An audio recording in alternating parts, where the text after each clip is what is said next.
Bonjour, monsieur El Khdar Amara, bonjour. Bonjour.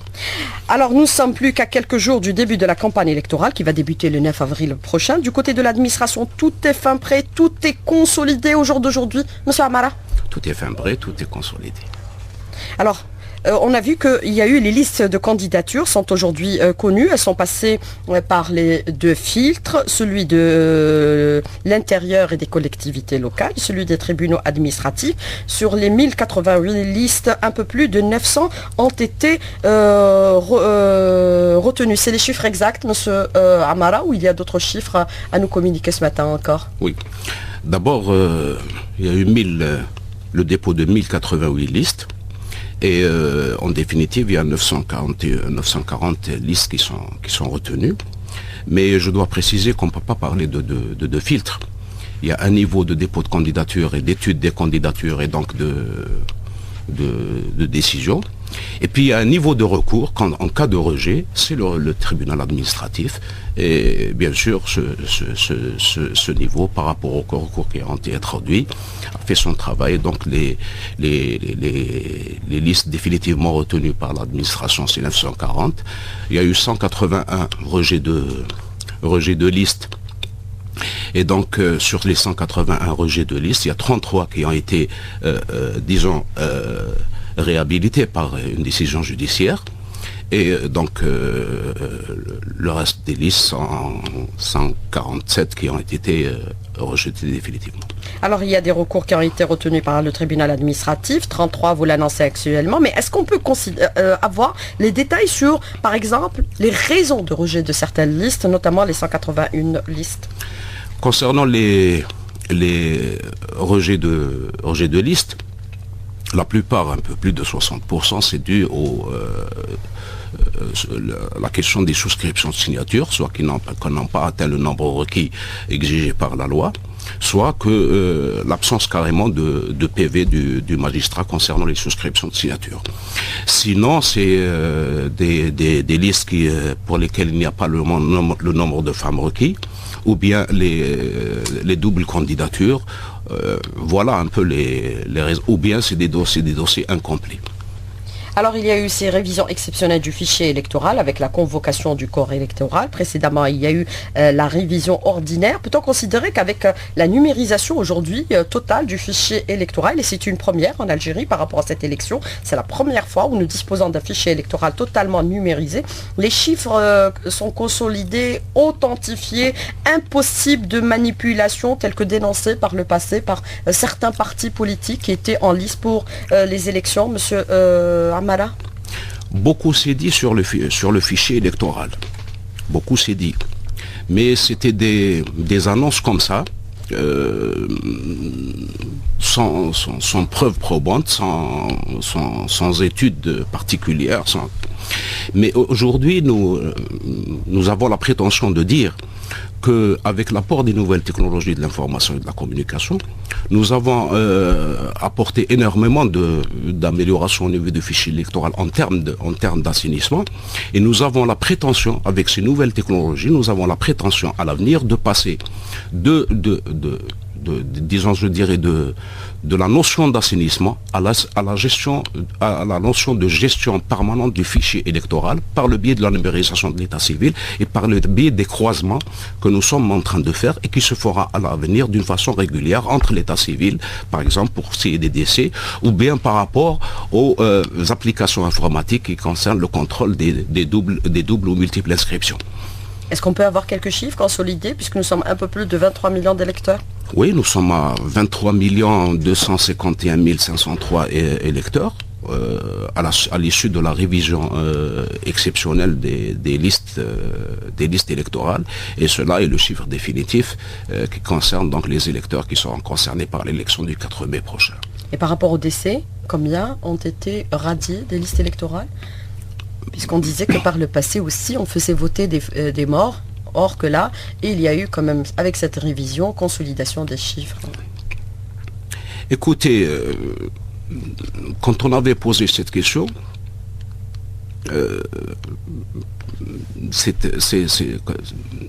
moi je dirais que ce sont des rumeurs, des affirmations, je dirais à la limite gratuites. parce que personne n'a jamais prouvé que des morts ont voté. Et puis, je n'en veux pour preuve que le taux de participation. Pensez-vous, si les morts votaient, pensez-vous qu'on enregistrerait, par exemple, en 2012, un peu plus de 42% au niveau des législatives et un peu plus de 51% au niveau des présidentielles? Le taux aurait été beaucoup plus important. Alors, le nombre de personnes retirées du fichier électoral aujourd'hui, radié totalement? Entre révision annuelle ordinaire et révision exceptionnelle, entre le mois d'octobre et le mois de février, par rapport à ces révisions-là, il y a eu la radiation d'un peu plus de 730 000 électeurs entre décédés et entre multiples inscrits, par le biais justement des croisements que nous avons faits et par le biais de l'apport des nouvelles technologies de l'information et de la communication. Alors, ce qui est observé aujourd'hui, monsieur Amala, c'est que les Algériens votent un peu plus pour les locales, c'est-à-dire pour élire leurs représentants au niveau des administrations locales APC et APUI. Ils votent un peu plus pour des présidentielles.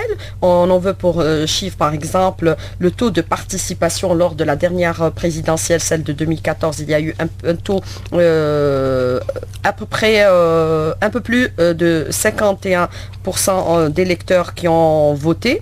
Pour les locales, en 2012, il y a eu pratiquement un taux de participation équivalent à 65%. Mais pour, par exemple, les législatives, il y a moins de participation. Pour la dernière consultation, celle de 2012, il y a eu un taux de participation équivalent à 43,14% consolidé par le Conseil constitutionnel. Est-ce qu'on peut considérer, partant de ces chiffres et de ces taux de participation, que les électeurs sont beaucoup plus intéressés par les locales parce que ça les concerne directement, la présidentielle pour élire leur chef d'État, et un peu moins pour élire leurs représentants au niveau du Parlement? Je crois que si on essaie de voir un peu de ce qui se passe dans le monde entier, c'est un peu la tendance générale. Et c'est une des caractéristiques particulières de l'électorat algérien. Quand il s'agit des présidentielles, il y a une plus forte participation du fait que la présidentielle, par rapport à l'Algérien, ça représente un enjeu qui engage la nation, qui engage le pays, qui engage... Nous sommes un peu trop patriotes de par notre relation avec le pays. Et puis, par rapport au local, il y a notamment les APC. Par rapport au local, il y a cette question de proximité. Le citoyen voit le président d'APC, l'Assemblée locale, c'est elle qui lui règle ses problèmes d'électricité, ses problèmes d'eau, ses problèmes de voirie, ses problèmes d'hygiène du milieu, ses problèmes de scolarisation, un peu tout ça. Donc c'est un peu la proximité, le besoin quotidien, l'immédiat. L'électorat ne perçoit pas encore bien le rôle du parlementaire. Dans le rôle, c'est justement d'élaborer des lois, etc., etc. Ce rôle n'est pas encore bien perçu par l'électeur. Et c'est la faute à qui? C'est la faute un peu de tout le monde. C'est la faute que nous n'avons pas suffisamment de culture politique sur ce plan-là. C'est un peu le rôle aussi des partis politiques. Et puis de la classe politique, c'est un peu le rôle de la société civile, c'est un peu le rôle de l'administration aussi. Donc il y a beaucoup de choses à faire sur ce plan-là pour mieux illustrer le rôle du parlementaire, le rôle du député par rapport à l'élaboration des lois, par rapport aux perspectives d'avenir, par rapport, etc. Voilà. Mais avec un taux de participation en 2012 de 43,14%, est-ce qu'on peut considérer aujourd'hui qu'un taux élevé d'abstention pèse sur cette élection, cette nouvelle consultation, celle du 4 mai prochain? Ou alors il est prématuré? Je ne peux pas le dire, il est prématuré. Vous savez, dans toutes les élections qui se sont passées, il y avait de trop fortes rumeurs, trop fortes affirmations par rapport à l'abstention, par rapport à ceci, par rapport à ça. Et l'électorat algérien, dans beaucoup de rendez-vous, a démenti ces affirmations, ces rumeurs, etc. Mais nous constatons aujourd'hui que l'administration tente de mobiliser les électeurs. Bien entendu, c'est un peu notre rôle. Quand nous préparons les élections, il y a 23 millions d'électeurs. nous préparons les élections pour que les 23 millions d'électeurs s'expriment par rapport à la préparation technique, matérielle, etc., organisationnelle, etc. Et entre autres, la sensibilisation en disant que cela est un acte citoyen, que l'électeur doit s'exprimer. Et c'est notre vœu, c'est notre souhait que tous les citoyens s'expriment. Est-ce qu'on peut considérer aujourd'hui que l'administration observera une neutralité et pour assurer la crédibilité et la transparence du scrutin? Je n'ai pas à le dire, c'est inscrit dans la Constitution, c'est inscrit dans la loi. Monsieur Lakhdar Amara, merci de répondre à nos questions. Restez avec nous pour la deuxième partie de l'invité de la rédaction, où 5 minutes seront consacrées aux questions des auditeurs qui nous contacteront sur notre page Facebook, invité de la rédaction. A tout de suite, monsieur Amara. Alors, monsieur Lakhdar Amara, avec cette élection du 4 mai prochain, pour élire les représentants au niveau du Parlement, est-ce qu'on peut considérer que ce qui caractérise cette élection du 4 mai prochain, c'est la participation massive des partis politiques, même ceux qui habituellement, traditionnellement, boycottaient toutes les consultations électorales? Vous le dites à juste titre. Nous avons enregistré la participation de 50 partis politiques. Ça n'a jamais été le cas. Que ce soit les partis politiques qui existaient avant 2012 ou ceux qui ont été créés après 2012 à la faveur de la nouvelle loi organique relative aux partis politiques de 2012. Et donc nous avons 50 partis politiques. Bien entendu, la participation des partis politiques aurait été peut-être un peu plus importante encore. Parce que d'autres partis politiques sont nouvellement créés, donc ils n'ont pas eu suffisamment le temps peut-être de... Mais de façon générale, nous avons 50 partis politiques qui participent à cette élection. Et je crois que ce n'est pas fortuit. D'abord, je pense que beaucoup ont compris que la politique se fait dans l'Assemblée nationale. Elle ne se fait ni dans les meetings, ni dans les réunions. Le combat politique, c'est au niveau de l'Assemblée nationale. C'est là où on fait la politique, c'est là où l'opposition peut s'exprimer, c'est là où elle peut... C'est une tribune par excellence pour porter leur projet. Et puis, pour accéder aux assemblées, il y a tout un travail politique à faire sur le terrain. Et donc, c'est un peu l'avenir un peu avec ces règles de candidature de 4%, 10 élus, qui peut amener les partis politiques à l'avenir d'être un peu mieux ancrés au contact du citoyen, d'être présents dans tout le pays, etc. Donc si vous voulez, cette élection d'abord, elle est particulière par le fait que c'est la première qui se déroule sous l'égide de la Constitution amendée, et puis par rapport aux nouvelles règles qui ont été mises en place. Et puis les gens ont compris finalement que l'avenir du pays en dépend et nous devons faire en sorte que nos assemblées, nos institutions soient des institutions solides et crédibles. Alors 50 partis politiques participent à cette élection. Le contexte aujourd'hui est différent. Le contexte est favorable par rapport aux garanties qui sont aujourd'hui proposées dans le cadre de la nouvelle Constitution. Monsieur Amara. D'abord, il y a les garanties de la Constitution. La Constitution oblige l'administration à la transparence, à la neutralité ensuite, il y a les garanties qui sont dans la loi organique relative au régime électoral. Et puis, il y a ce saut nouveau qui est la création de la haute instance indépendante de surveillance des élections, et dont aussi bien l'organisation que les attributions sont fixées déjà dans la Constitution et qui sont mieux affinées dans la loi organique relative au régime électoral. Et dont la compétence s'étend dans le temps, depuis la convocation électorale jusqu'à la proclamation des résultats, mais au-delà des phases qui sont consacrées au scrutin, la caractéristique de cette haute instance est qu'elle est permanente à travers son comité permanent et qu'elle a un rôle en matière de formation des représentants des partis politiques dans le domaine de la surveillance des élections, donc elle va mieux encore affiner les outils de surveillance et de contrôle des élections. Là, elle est une force de proposition pour améliorer les lois, améliorer les règlements. Et puis, en dernier ressort, cette haute instance supervise la révision des listes électorales, que ce soit à l'occasion des révisions annuelles ou révisions exceptionnelles. Mais vous dites, la Constitution oblige l'administration à la neutralité. Elle ne l'était pas par le passé, M. Amara? Elle l'était dans la loi, et elle était dans la Constitution. Mais là, il y a deux dispositions particulières. Notamment l'article 193 qui oblige l'administration, les agents de l'administration et les pouvoirs publics en charge de l'organisation des élections de mettre en place tous les mécanismes de neutralité, de transparence, etc. Et puis la création de cette haute instance, et qui est en fait le fruit de tout un processus, de toute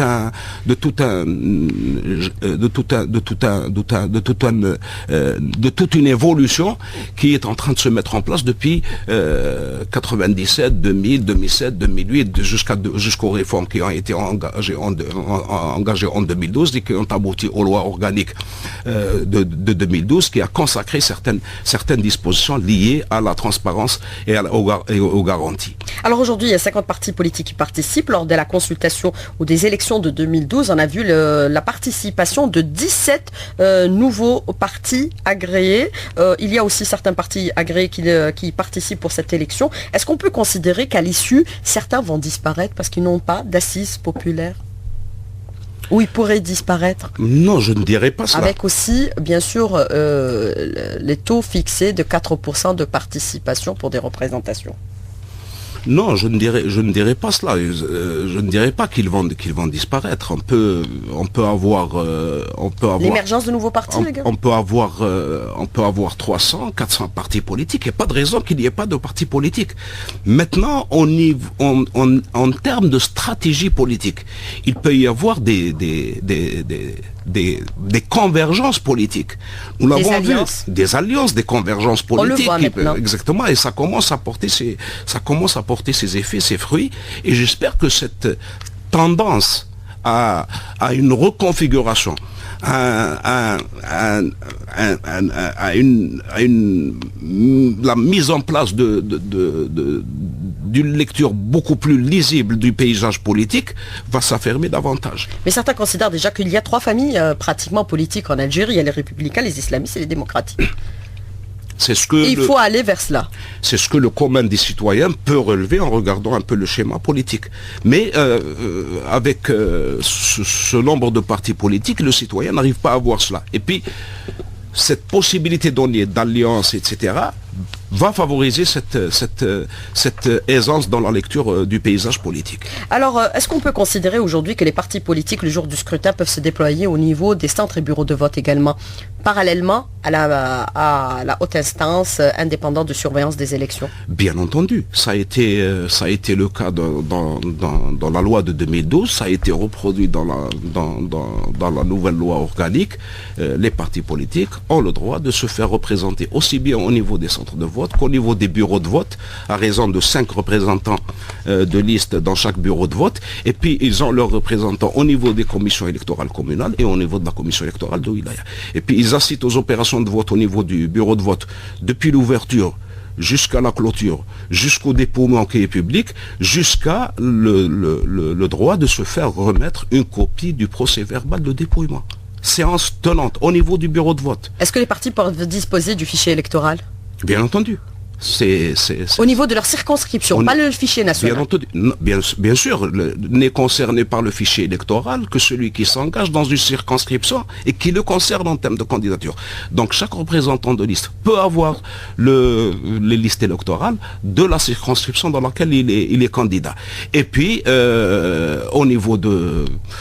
si un parti politique est engagé dans les 52 circonscriptions, eh bien il a le fichier électoral des 1541 communes et des circonscriptions à l'étranger. Il y aura aussi la présence d'observateurs d'organisations étrangères lors de ce scrutin? L'Union européenne, la Ligue arabe? Certainement, certains précurseurs sont déjà là, notamment la Ligue arabe, et qui ont rencontré un certain nombre de représentants, soit de la haute instance, ou bien ils ont tout un programme, et puis il va y avoir tout un programme pour s'étaler, être présent au niveau des wilayas, Voilà. Alors, par le passé, ce qu'il y a eu, c'est qu'il y a eu, avec la présence un peu de certains représentants d'organisations internationales, ceux de l'UE, par exemple, l'Union européenne, ils ont relevé le fait que l'administration ait refusé de leur remettre une copie du fichier électoral sous prétexte que ça relève un peu de la souveraineté nationale. Ce sera la même chose. On ne remettra pas le fichier électoral parce qu'il comporte bien sûr des informations personnelles des électeurs. Les listes électorales, c'est des listes sur lesquelles le fichier électoral, si l'on peut dire, mais dans la loi on parle de liste électorale communale. Donc si on parle dans ce qui est le jargon utilisé, le fichier électoral, c'est des listes d'Algériens qui comportent leur état civil, leur filiation, leurs adresses, leur ceci, etc., etc. Donc ce sont des données qui doivent être protégées par l'administration. La loi a prévu que ce fichier électoral est remis à la haute instance indépendante de surveillance des élections, qu'il est remis aux représentants des listes qui sont directement concernés par l'élection. La loi leur donne ce droit. En dehors de ces parties concernées, je ne vois pas à quel titre on donnerait le liste électorale aux représentants d'organisations internationales. Alors aujourd'hui, ce qui est relevé par rapport au fichier électoral, nous sommes un peu plus de 23 millions d'électeurs, vous allez nous donner le chiffre exact, et sur les 23 millions, il y a 54% d'électeurs hommes. Nous avons 23 251 503 électeurs, 54%, 54,18% c'est des hommes, ça correspond à 12 597 077 électeurs, et puis 10 654 426 électeurs femmes, ça représente une proportion de 45,82%. Nouveaux inscrits, monsieur Amara? Les nouveaux inscrits, nous avons 768 713 électeurs, et les radiés 599 947. Alors maintenant, est-ce qu'on peut se projeter dans l'élection? Est-ce qu'on peut considérer aussi que pour le jour J, c'est-à-dire le 4 mai prochain, tout est fin prêt, bureaux et centres de vote, aussi personnel mobilisé au niveau de l'administration pour assurer ce scrutin? Monsieur Amala, vous comprenez bien, je demande des chiffres. Oui, je peux vous donner des chiffres. Nous avons 12 176 centres de vote,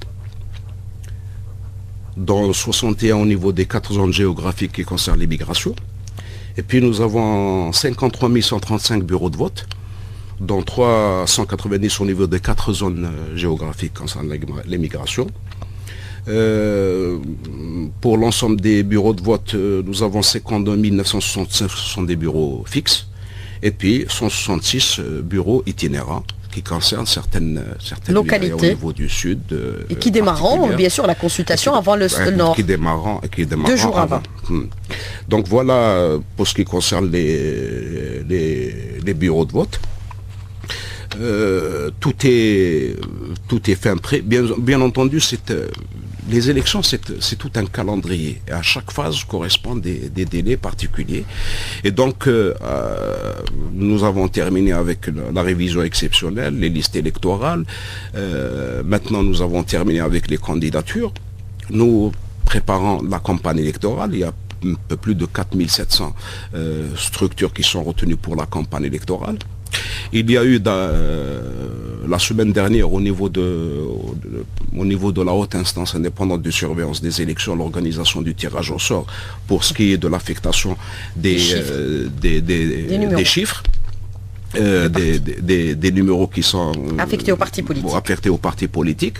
Et puis il y a eu au niveau de l'ensemble des wilayats le tirage au sort qui concerne l'affectation des panneaux d'affichage pour ce qui est de la publicité des candidatures. On est en train de les voir, ils sont en train de les mettre en place. Et donc au niveau des wilayats aussi, on est en train d'organiser en relation avec les permanences de la haute instance la répartition des salles par rapport au programme de la campagne électorale pour ce qui est des réunions et meetings. Et donc voilà.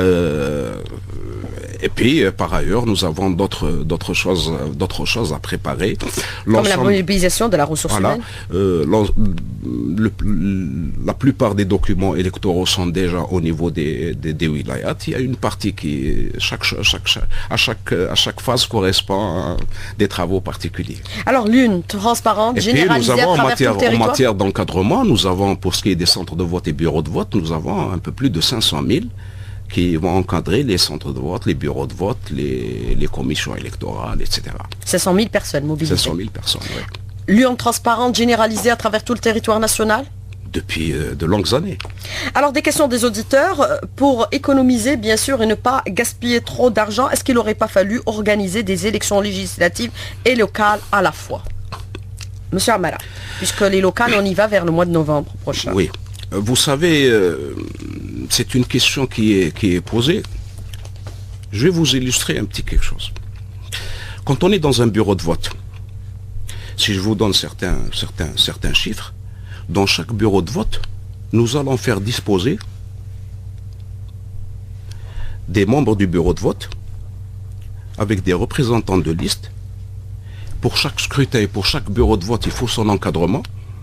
Les bureaux de vote se passent dans des écoles, dans des salles de classe, où on étale entre, vous savez, le nombre de listes. C'est des nombres à deux chiffres. 10, 15, 20 listes, pour ce qui est des législatives. Vous imaginez le nombre de listes à disposer dans un bureau de vote en même temps pour les élections locales et pour les APC et pour les API. Donc actuellement, ce qui est fait, l'élection de l'Assemblée populaire nationale, c'est une élection particulière, mais pour ce qui est des élections locales, il ne faut pas oublier que c'est un double scrutin simultané. Donc APC, API. Et il est matériellement impossible que les élections se passent en même temps, et puis il ne serait pas judicieux de penser qu'on puisse organiser les élections qui concernent les institutions du pays à un seul moment, de telle sorte que le pays, à un moment donné, se trouve sans institution au niveau national, local, etc. Ça coûte cher, une élection. Est-ce qu'on peut avoir son budget pour celle-ci? Si vous pouvez nous le communiquer, monsieur Amara. Je n'ai pas le chiffre ici, mais... approximatif, vous avez une idée du chiffre, du montant? Non, moi je m'occupe beaucoup plus de l'aspect technique, administratif, etc.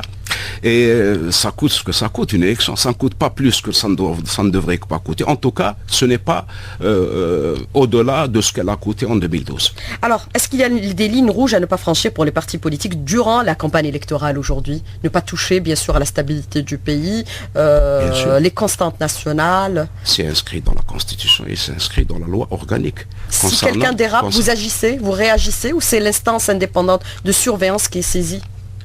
Il y a la haute instance indépendante de surveillance des élections qui peut intervenir à tout moment.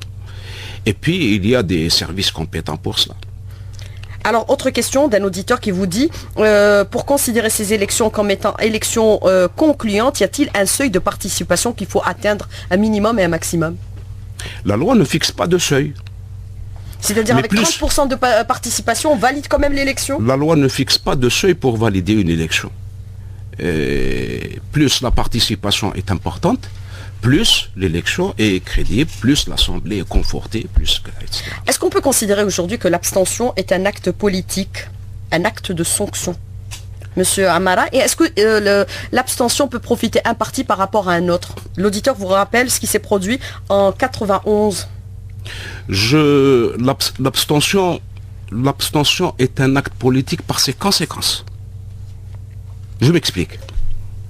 Ce n'est pas... Beaucoup de gens pensent que tous les gens qui ne s'expriment pas expriment une position politique. Ce n'est pas le cas. Ce n'est pas le cas du tout. Parce que ceux qui le disent ne connaissent pas le pays. Il y a une certaine indifférence qui n'est pas liée à la politique. Cependant, le fait de ne pas voter, le fait de ne pas participer à l'élection peut avoir des conséquences politiques. Et je veux revenir à ce qui s'est passé en 1991.